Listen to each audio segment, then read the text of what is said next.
안녕하세요. 정치를 쉽게 풉니다. 정치 10단.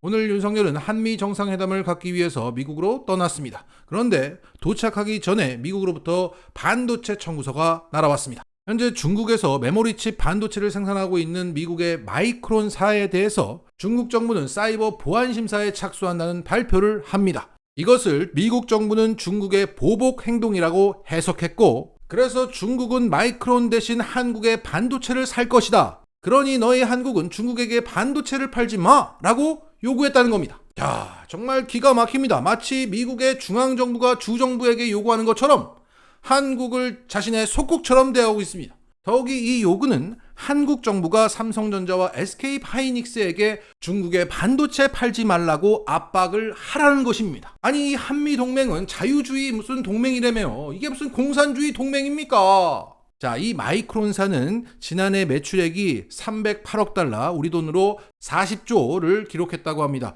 그중 중국과 홍콩에게 판매한 게 전체 25%를 차지했다고 합니다. 그러니까 미국은 한국한테 10조 원 내 거니까 너 건들지 마 라고 한 거예요. 살다 이런 경우는 처음 봤습니다. 얼마나 윤석열이가 외교를 개판으로 하고 국가 위상을 추락시켰으면 이 정도의 취급을 받습니까? 이처럼 윤석열이 굴욕 외교를 하고 자해 외교를 하니까 상대가 만만해하고 선을 넘는 행동을 자꾸 하는 겁니다. 쉽게 말해, 제 호구야 막대해도 좋대요. 이거 아닙니까? 이렇게 생각하고 있지 않는 한 어떻게 이런 요구를 할 수 있습니까? 이런 가운데 오늘 윤석열은 이런 말을 했다고 합니다. 100년 전 역사 때문에 일본이 용서를 구해야 한다는 생각은 받아들일 수가 없다. 자, 이렇게 굴욕 외교, 자해 외교를 하는데 어떤 나라가 우리를 존중하고 우대를 하겠습니까?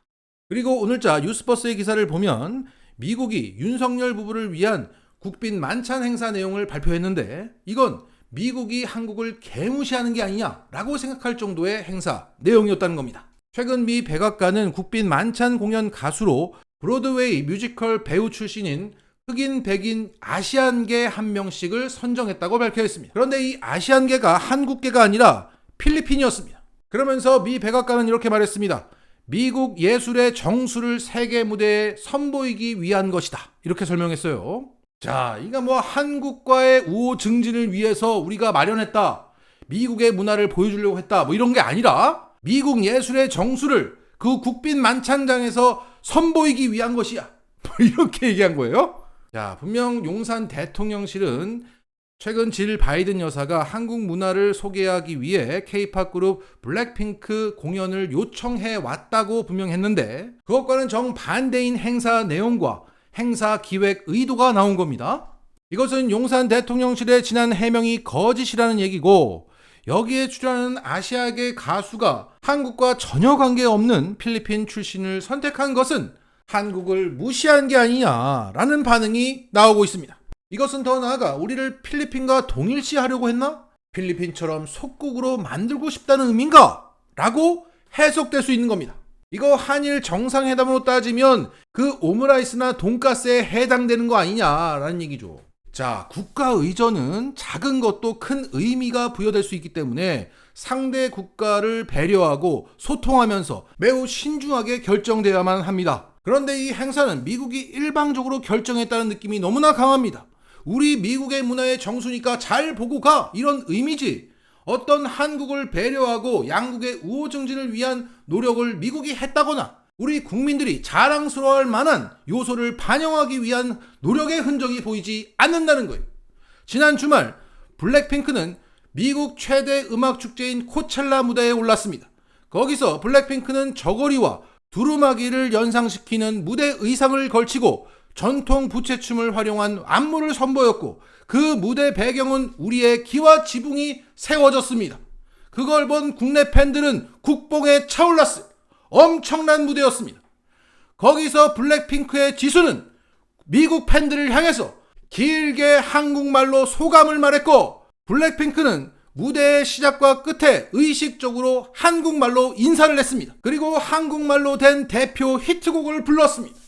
지금 이런 상황인데 윤석열은 미국이 일방적으로 준비한 미국 행사에 수정도 없이 그대로 그냥 받아들이고 미 의회에 가서 영어로 연설하고 지금 그 영어 연설 때문에 지금도 연습하고 있을 거예요. 지금 한국의 아티스트들은 국위 선양한다고 저러고 있는데, 자, 윤석열 뭐 하는 겁니까? 영어로 연설한다고 하니까 이 찍들이야 뭐 제2의 박근혜 나타났다며 좋아하죠. 그런데 일반 국민들은 정말 부끄럽다고 생각할 겁니다. 이러한 국빈 만찬 행사를 본다면 자긍심은 1도 느끼지 못할 겁니다. 자, 제가 너무 열불이 터져갖고 약간 흥분했네요.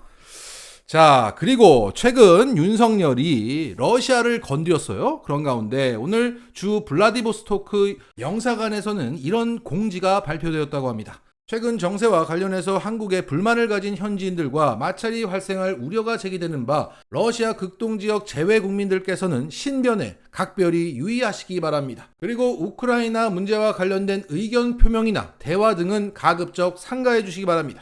야, 윤석열이 입 한번 잘못 놀리니까 국민들이 맞아 죽을 것 같아요. 야, 지금 뭐 중국의 보복은 경제적으로 타격을 주는 방식으로 나타날 것 같고 러시아의 보복은 안보 차원에서 나타날 것이라고 예상되고 있습니다. 북한의 핵기술을 제공한다든지 이렇게 직접적으로 생명의 위협, 안위를 위협하는 방식으로 보복할 것 같습니다. 역시 뭐 시베리아 불곰들이야. 반도체 망했고 국격 무너졌고 국민은 위험하고 국내 주식 시장은 곡소리가 가득 차고 와 정말 정신이 없습니다. 그런데 이런 상황에서도 언론과 국힘은 3주째 민주당 돈봉투 노래만 부르고 있고 이번 총선은 비호감 총선이야 이러면서 국힘이나 민주당이나 다 똑같은 놈들이야를 시전하고 있습니다. 나라가 망해도 우리 기득권층을 붙들고 있는 언론들은 죽지 않아 뭐 이런 소리인 것 같아요.